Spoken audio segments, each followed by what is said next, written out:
Siang. Bang, sebagai kuasa hukum dari Iris Bella nih, apakah udah ada komunikasi terkait mengetahuikah Iris Bella kalau eh, Amar sendiri ada tuntutan seberat 12 tahun dengan kasus yang narkoba ini? Ya, Ada komunikasi? kalau komunikasi mengenai berapa tuntutan jaksa, mungkin Iris Bella juga mendapatkan informasi tersebut ya.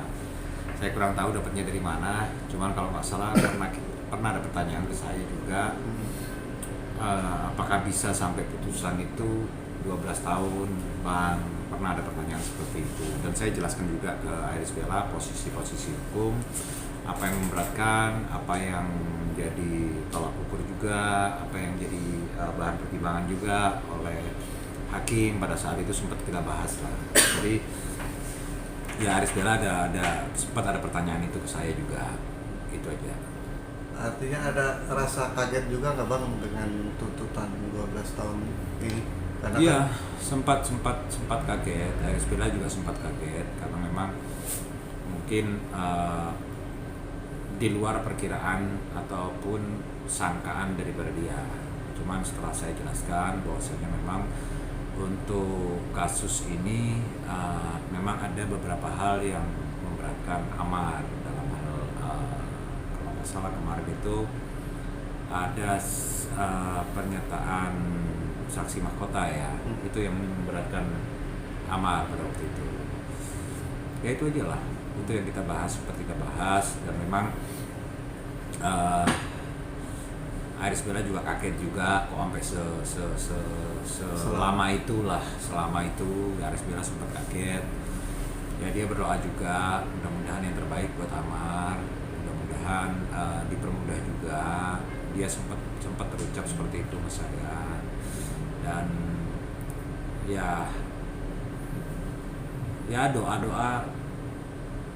banyak lah buat Amar, mudah-mudahan dia juga ke depan juga lebih baik, seperti itu. Banyak lah seperti itu. Bang, Mbak Iris sendiri itu mengasih pengertian ke anak-anak kalau ayahnya sedang di dalam dan akan lama gitu, seperti apa mungkin Bang?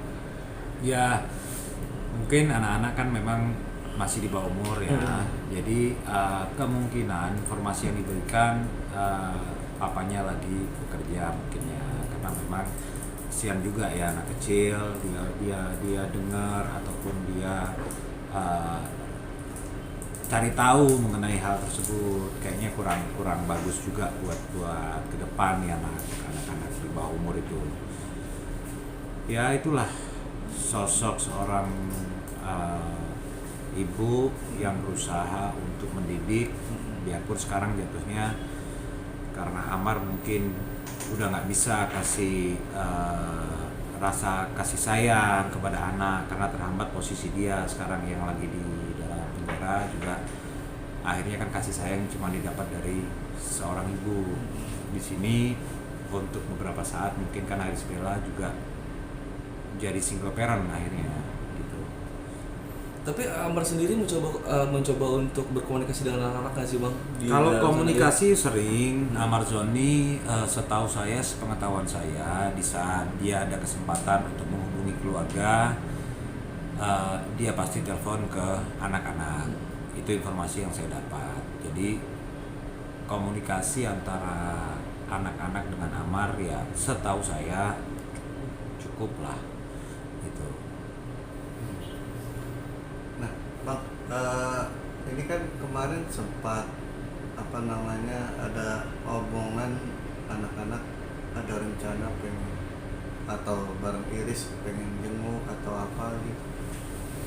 Ya, jadi sebenarnya bukan Iris pengen jenguk, tapi Iris pengen Bang, sian anak-anak mungkin pengen ketemu bapaknya. Ya, Kangen. Jadi gimana Bang kalau misal Abang anter anak-anak ketemu bapaknya?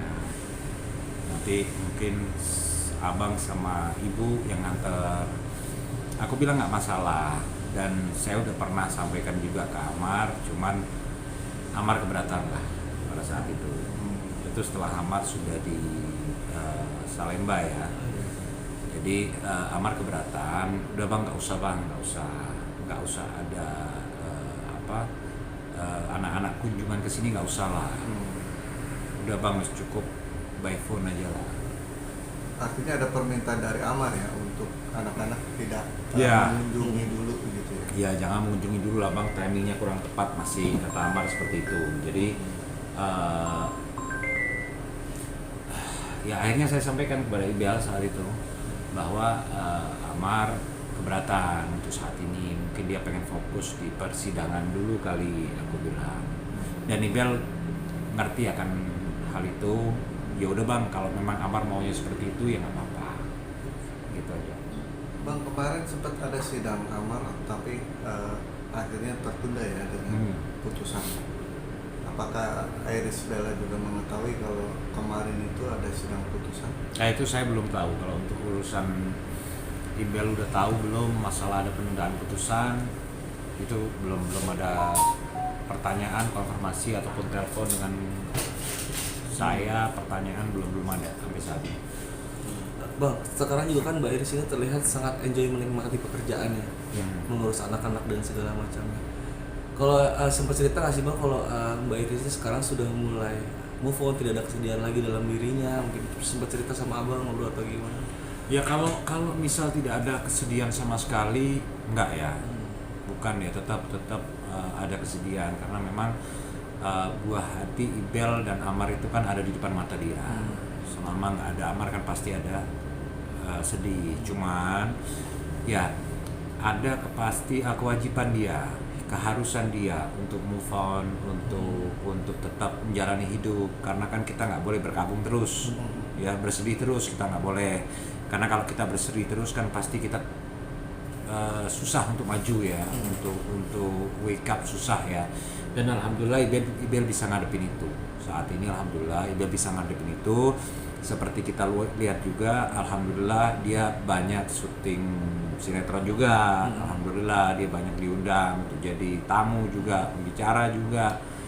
Dia juga ada job di Instagram itu juga banyak saya lihat. Jadi saya rasa kalau dibilang dia ngelupain, enggak lah, bukan dia ngelupain, tapi ya dia harus melakukan itu karena sekarang sosok seorang bapak yang seharusnya istilahnya menghidupi keluarga, menghidupi anak-anak itu nggak ada saat ini, gitu loh. Saat ini nggak ada, jadi Ibel harus berjuang sendiri sebagai single parent, dan dia harus kasih sayang kepada anak sendiri, kasih penghidupan nafkah juga sendiri ke anak, pendidikan juga, seperti itulah.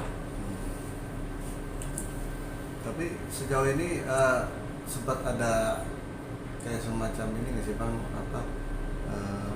merasa kayak pengen jenguk Amar gitu Dari Ibel sendiri? Iya. Saya nggak tahu ya, cuman saya rasa menurut pendapat saya ya nggak perlu ya. Yang perlu justru anak-anak, menurut pendapat saya. Tapi itu bukan statement dari Ibel, tapi itu pendapat saya. Saya rasa nggak perlu. Kalau Ibel nggak jenguk pun ya udah pantas gitu loh. Bukan kesalahan dia untuk nggak jenguk, enggak kalau saya rasa. Tapi kalau Amar lagi mencoba menghubungi anak-anak itu lewat siapa bang? Biasanya lewat HP suster ya. Lewat HP suster. Berarti memang sudah ada benar-benar tidak ada komunikasi sama Mbak Iris sama Amar ya? Enggak. Udah enggak. Pas kemarin sidang putusan itu ya. Ya kan, apalagi saat ini mungkin Amar lebih mengutamakan untuk komunikasi dengan anak kali ya. Dan itu wajar saya rasa, bukan hal yang urgent untuk menghubungi Ibel ataupun Ibel menghubungi Amar, nggak urgent banget kalau menurut saya. Nah untuk Adit sendiri bang, apakah bisa sebagai